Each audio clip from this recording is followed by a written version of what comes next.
IRCTC पर focus करने का आज इसलिए नहीं फोकस कर रहे हैं क्योंकि स्टॉक तेजी में नहीं है। रोज वैसे हम देख रहे हैं जबरदस्त एक्शन में आता है, बट इसलिए क्योंकि वायदा कारोबार में आने के बाद पहली बार आईआरसीटीसी वायदा कारोबार के बैन में है। थोड़ी देर में आशीष से भी अपडेट लेंगे कि क्या ये बैन से बाहर आएगा या बना रहेगा। बट ये जो शानदार रिटर्न्स देने के बाद आईआरसीटीसी की चाल रही है, इसके बारे में थोड़ा जानना चाहिए। रीसेंट एक्शन जो रहा है बैन की वजह, बैन में ये जो स्टॉक आ गया है उसके बारे में भी थोड़ी डिटेल्स जानते हैं वरुण के साथ। वरुण बताइए क्या चल रहा है आईआरसीटीसी में।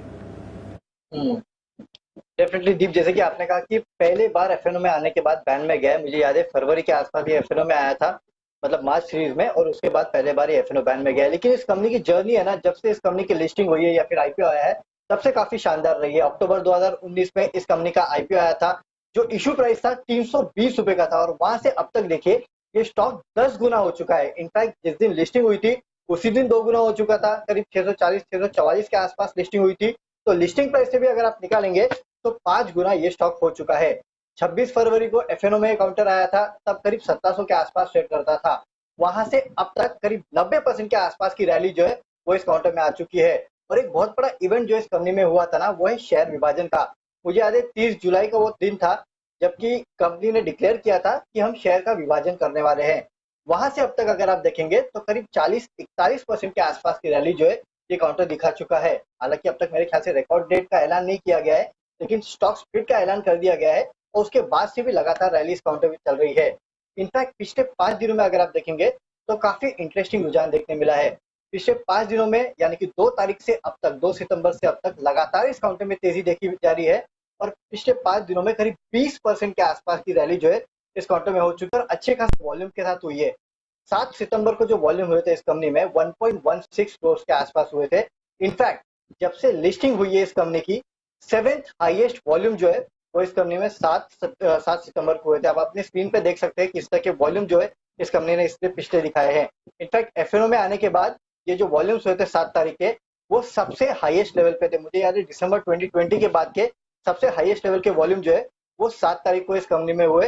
और इसके लिए आपने देखा कि किस तरह इसकी मार्केट वाइड पोजीशन बढ़ी और उसके बाद ये स्टॉक जो है वो बैन में आया। लेकिन इसके साथ इंटरेस्टिंग चीज और एक है कि जो डिलीवरी वॉल्यूम्स है ना इस काउंटर में, वो उतने अच्छे नहीं रहे हैं।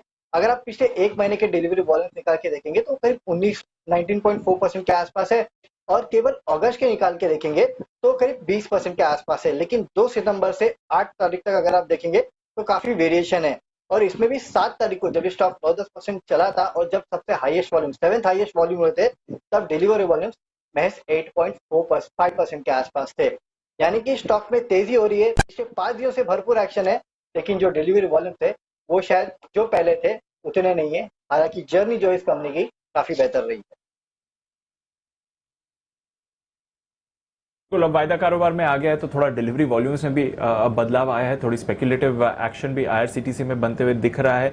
और अनिल जी लगातार मार्केट के फोकस में रहा है, आपकी फोकस लिस्ट में रहा है, आपने रिकमेंड भी करा है। लिस्टिंग से 10 गुना ये काउंटर भाग भी चुका है। तो अपडेट्स तो ढेरों सारे हुए हैं इस कंपनी के लिए और वायदा कारोबार में भी है, पर अब कैसे समझना चाहिए क्योंकि वायदा कारोबार में आ गया है, बैन में भी पहली बार आ गया, तो क्या रफ्तार वैसी रहेगी जैसे पहले थी या फिर थोड़ा अब इसमें बदलाव आ सकता है क्योंकि ट्रेडिंग एक्टिविटी और ज्यादा होगी? ना रफ्तार तो कम होगी और होनी भी चाहिए दीप। मतलब ठीक है, अच्छी कंपनी है, अच्छी नहीं है, बहुत ही अच्छी कंपनी है, शानदार कंपनी है। लेकिन भाई मतलब हर एक चीज एक भाव से बहुत अच्छी होती है, एक भाव से अच्छी होती है, एक भाव से मतलब महंगी और खराब होती है, ठीक है ना। तो ये महंगी और खराब वाली कैटेगरी में नहीं है, ठीक है। अब बहुत अट्रैक्टिव हो ऐसा नहीं है। अब आप मुझे पूछोगे तो जो कॉन्फिडेंस 1500, 1700, 2000, 2200, 2500 तक था, वो अब 3300, 3400 में कैसे आएगा? करेक्ट। सो थोड़ा करेक्शन आ जाए आगे पीछे किसी वजह से, तो फिर उसके बाद खरीदने के बारे में सोचें, ज्यादा बढ़िया है।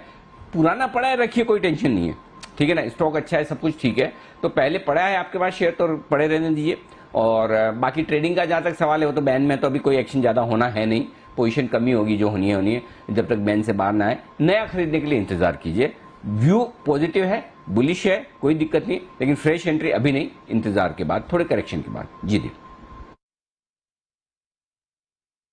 बिल्कुल, अब फ्रेश एंट्री की बारी नहीं है, अब थोड़ा करेक्शन है, उसी का आप इंतजार करें। आईआरसीटीसी पर जबरदस्त एक्शन में रहा है।